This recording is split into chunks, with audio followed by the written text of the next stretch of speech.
أعوذ بالله. الحمد لله والصلاة والسلام على سيدنا محمد وعلى آله وأصحابه أجمعين. الحمد لله والصلاة والسلام على سيدنا محمد وعلى آله وأصحابه أجمعين. أما بعد فأعوذ بالله من الشيطان الرجيم. بسم الله الرحمن الرحيم. واذكروا إذ أنتم قليل مستضعفون في الأرض تخافون أن يتخطفكم الناس فآواكم وأيدكم بنصره ورزقكم من الطيبات لعلكم تشكرون.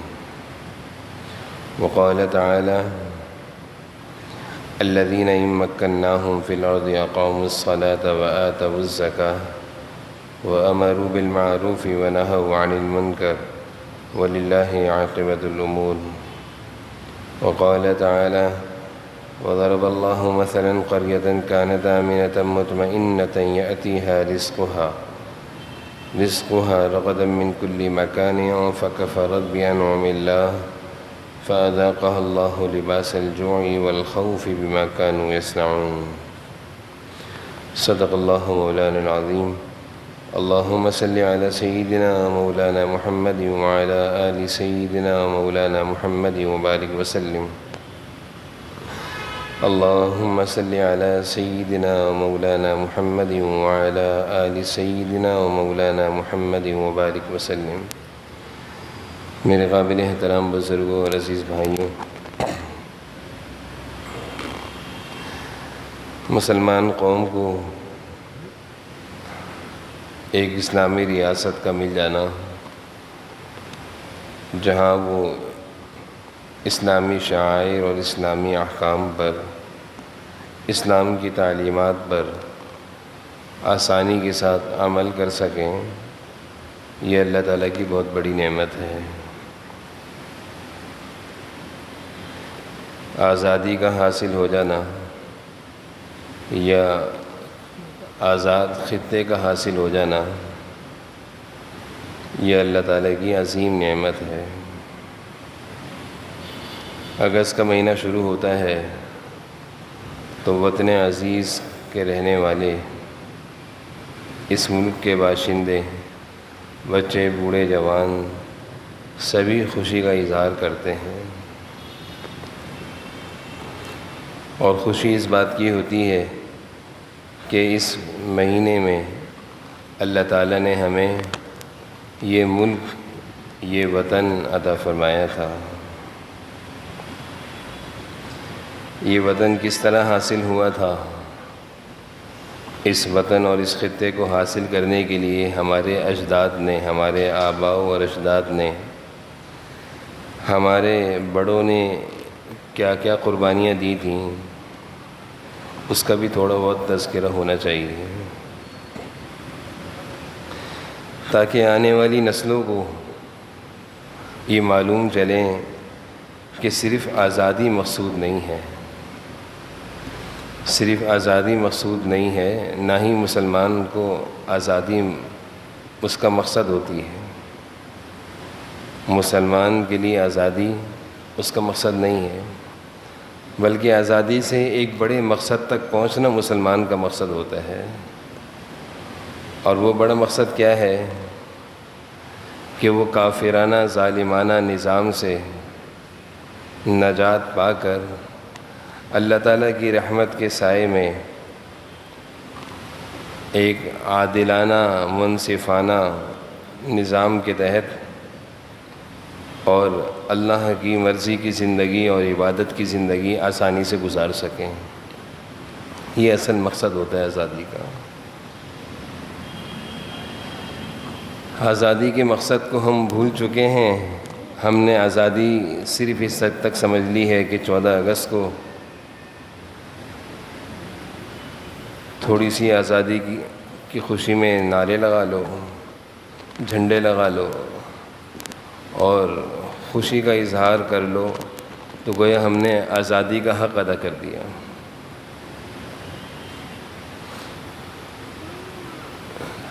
آزادی کا حق جب ادا ہوگا کہ جن لوگوں نے آزادی کے لیے قربانیاں دی تھیں، ان کی قربانیوں کو یاد کیا جائے، کتابوں میں زیادہ پرانی بات تو نہیں ہے کہ 100 سال 200 سال پرانی بات تو نہیں ہے، 70 سال پرانی بات ہے۔ تذکرے اب بھی کچھ لوگ مل جاتے ہیں جنہوں نے پاکستان بننے میں موجود تھے، جن کی عمریں اب 70 سال ہوں گی۔ تو اس وقت کے لوگوں سے اس ملک کی آزادی حاصل کرنے کے لیے جن لوگوں نے قربانیاں دی تھیں، ان کی قربانیوں کو سننا چاہیے، سننا چاہیے۔ اپنی نسلوں کو، اپنی قوم کی نسلوں کو، ہم کسی اور قوم کی نسل کی بات نہیں کر رہے، ہم یہ نہیں کہہ رہے کہ افریقہ کے مسلمانوں کو پاکستان کی قربانیاں سنائی جائیں، ہم تو یہ کہہ رہے ہیں اپنی قوم کی نئی نسل جو آ رہی ہے، جو آزادی صرف یہ سمجھتی ہے کہ جھنڈا ہاتھ میں لے لو اور ایک بیج لگا لو اور 3-4 نعرے لگا لو تو آزادی کا حق ادا کریں گے، نہ،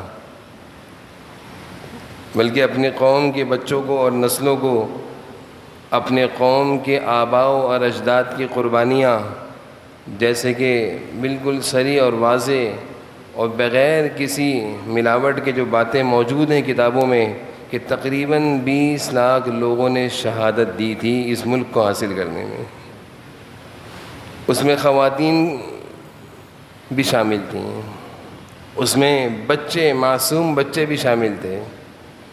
وہ دور، وہ وقت اور اس وقت کی قربانیوں کو ذرا سنا جائے ٹھنڈے دل سے بیٹھ کر کہ آج جو ہم آزادی کے نعرے لگا رہے ہیں اور سارے ملک کے جو معاشی حالات لینے یا کوئی بھی حالات لینے، کتنا ہی ہم بگاڑ کا شکار ہوں، لیکن سب کچھ ہوتے ہوئے بھی آج اللہ تعالیٰ کا شکر ہے ہم ایک آزاد ملک میں، ایک اسلامی ملک میں زندگی گزار رہے ہیں۔ ہزار خرابیوں کے باوجود آج بھی ہم بہت سارے ملکوں سے اور بہت سارے ملکوں میں رہنے والے مسلمانوں سے اچھے ہیں۔ ہمارے ایک بہت بڑے عالم دین تبلیغی جماعت کے سفر پہ 7 ماہ کے لیے گئے تھے، ملکوں کے سفر پر۔ تو جب وہ 7 ماہ ملکوں کا سفر ہوتا ہے تو ایک جگہ تو رہنا نہیں ہوتا، کئی جگہوں پر، کئی شہروں میں جانا ہوتا ہے۔ تو جب واپسی آئے، ملاقات ہوئی تو بہت ساری باتوں کے بعد وہ فرمانے لگے کہ دل چاہ رہا تھا جب کراچی ایئرپورٹ پر میں اترا تو اپنی زمین کو میں سجدہ شکر ادا کروں اور چوموں، اپنے وطن کی زمین، اپنے دیس کی زمین کو چوموں، سجدہ کروں، سجدہ شکر کہ ہم کتنی مصائب اور مشکلات اور بحرانوں میں ہوتے ہوئے آج الحمدللہ ہم اوروں سے بہت بہتر ہیں۔ تو برصغیر کے مسلمان ہندو اور انگریزوں کے بیچ میں رہا کرتے تھے، دوہری چکی میں پیس رہے تھے، ادھر سے انگریز بھی مارا کرتا تھا، ادھر سے ہندو بھی مارا کرتا تھا۔ ہمارے آباء و اجداد میں یہ بات فکر پیدا ہوئی کہ ہم تو یہ ظلم برداشت کر رہے ہیں کہ لیکن آنے والی اولادوں اور نسل تو یہ ظلم برداشت نہیں کریں گے۔ تحریکیں چلائیں، قراردادیں منظور کیں، آواز اٹھائی کہ ہمیں ایک الگ خطہ، ایک آزاد ملک، ایک آزاد وطن کی ضرورت ہے جہاں ہم آزادی سے اللہ کی عبادت کر سکیں۔ چنانچہ اس کے لیے دعائیں بھی ہوئیں، راتوں کو اٹھ کے اللہ کے سامنے روئے بھی، محنتیں بھی ہوئیں، گلیوں میں، شہروں میں، گھر گھر جا کر یہ تحریک کا حصہ بننے کا مسلمانوں کو کہا گیا۔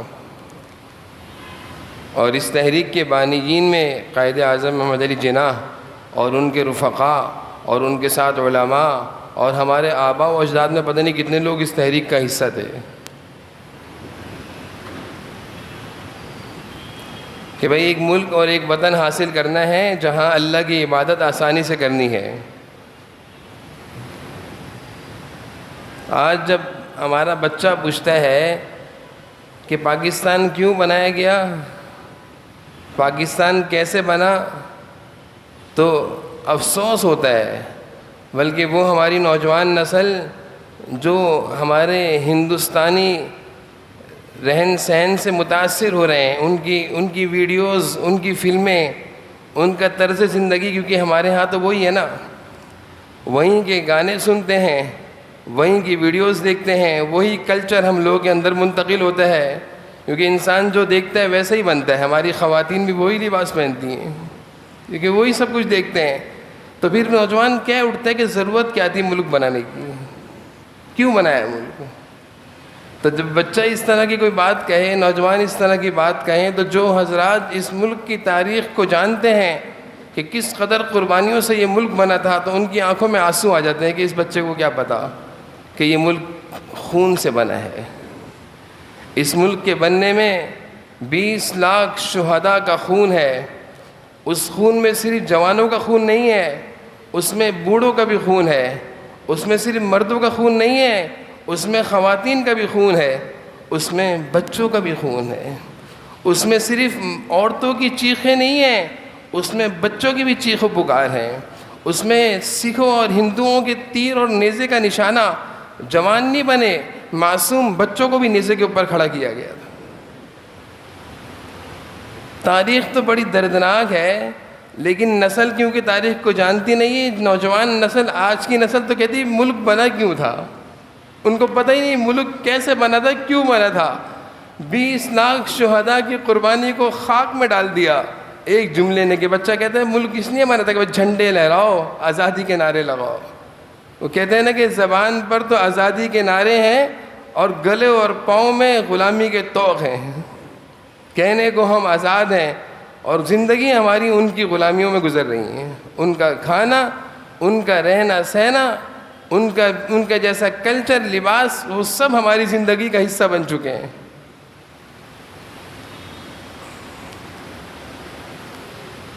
قائد اعظم محمد علی جناح رحمہ اللہ نے جب اس ملک کی قرارداد کو پیش کیا تو ساتھ میں ایک نعرہ لگوایا تھا کہ پاکستان کا مطلب کیا ہے، لا الہ الا اللہ، اور پاکستان کا دستور کیا ہے، محمد الرسول اللہ۔ یعنی اس کلمے کے ارد گرد ہماری زندگی ہے، اس کلمے کے درمیان میں ہماری زندگی ہے۔ اگر کوئی کہتا ہے یہ ملک ترقی نہیں کر رہا، اس نے بیکار ہے، اس ملک میں معاشی لحاظ سے بحران ہے، یہ ملک بیکار ہے، یہ ملک دنیا کی ترقی کے لیے نہیں بنا تھا، یہ ملک اسلامی شعائر پر سکون اور اطمینان کے ساتھ عبادت کی زندگی گزارنے کے لیے بنا تھا۔ جناب نبی کریم صلی اللہ علیہ وسلم مکہ سے مسلمانوں کو لے کر گئے، مدینہ جائیں گے، اللہ کی عبادت سکون سے کریں گے۔ ہجرت کا ایک مقصد تھا، اور وہی یہ مقصد تھا کہ مکہ میں رہتے ہوئے تو ہم عبادت کی زندگی گزار نہیں سکتے، چلو مدینہ چلو، چلو مدینہ چلو۔ اسی طرح ہندوستان کے مسلمان جب ہجرت کر رہے تھے تو ان کے سامنے ظالمانہ زندگی ہندوؤں کی بھی تھی اور ظلم انگریزوں کا بھی تھا، اور اس ظلم کے درمیان مسلمان پس رہے تھے۔ اس ظلم سے نکل کر مقصد کیا تھا، ایک آزاد خطے میں آزادی کی زندگی، اللہ کی مرضی کی زندگی گزاریں گے۔ اب ہوا کیا، اس نعمت آزادی کو تو حاصل ہو گئی، وہ آزادی کی نعمت تو حاصل ہو گئی، لیکن جو نعمت آزادی حاصل کرنے کا مقصد تھا وہ بھول گئے۔ نتیجہ کیا ہوا، اللہ کا قانون ہے، اللہ کا ضابطہ ہے کہ جب انسان کو اللہ تعالیٰ آزادی دیں اور وہ آزادی حاصل کرنے کے بعد اللہ کی آزادی حاصل کرنے کی مقصد کو، نیت کو، نعمت کو بھول جائے، ناقدری کرے، پھر وہ آزادی کی نعمت چھن جاتی ہے، وہ آزادی کی نعمت چھن جاتی ہے۔ پھر ملک طرح طرح کے بحرانوں میں، مصائب کا شکار ہوتا جاتا ہے، کیونکہ ہم نے جس مقصد کے لیے آزادی لی تھی، ایسے تو نہیں تھے بانیان پاکستان نعرے لگوا رہے ہیں، مطلب کیا، لا الہ الا اللہ، دستور کیا، محمد رسول اللہ۔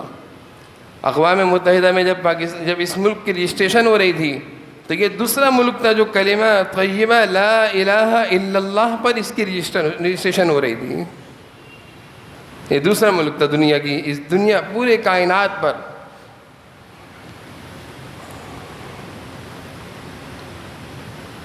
آئین پاکستان میں آج بھی یہ بات لکھی ہے، حاکمیت اعلیٰ، حاکم اعلیٰ اللہ رب العالمین ہے، یعنی اللہ کا نظام، اللہ کا قانون چلے گا، اللہ کی مرضی کی زندگی گزارنا ہوگی اس ملک میں۔ قائد اعظم محمد علی جناح اس ضرورت کو سمجھتے تھے کہ دین مقصد ہے، اس لیے آزادی حاصل کرنے کے بعد جب پرچم کشائی کی پہلی تقریب ہوئی تو کیونکہ اس وقت کراچی خلافہ تھا تو علامہ شبیر احمد عثمانی رحمہ اللہ کو بلایا کہ یہ پرچم کی جو ذمہ داری ہے اور یہ اعزاز ہے یہ آپ کے ہاتھوں ہوگا، رہتی دنیا تک کے لیے اس ملک میں بسنے والوں کو یہ سبق دیا کہ دیکھو علماء کے ہاتھ میں پرچم کشائی ہو رہی ہے، سن لو کہ علماء کی سرپرستی میں یہ ملک دے رہا ہوں، ان کے جو بتائے ہوئے دین کے طریقے ہوں گے، اسلامی طریقے ہوں گے، اس کے مطابق زندگی گزارنا۔ ادھر مشرق پاکستان ڈھاکہ میں پرچم کشائی ہوئی تو علامہ ظفر احمد عثمانی رحمہ اللہ کے ہاتھ میں پرچم دیا۔ آج لوگ کہتے ہیں کہ سیاست اور علماء یا سیاست اور دین یہ الگ الگ چیزیں ہیں۔ جب اس ملک کی سیاست سے دین کو اور علماء کو نکالا جائے گا تو پھر جہلا اور اسرائیل اور امریکہ اور لندن کی سیاست میں کوئی فرق نہیں رہے گا۔ علماء سیاست میں بولے تو برے لگتے ہیں اور جہلا دین کے دشمن وہ سیاست میں بولے تو اچھے لگتے ہیں۔ اس درجے کی نفرت ہے دین سے۔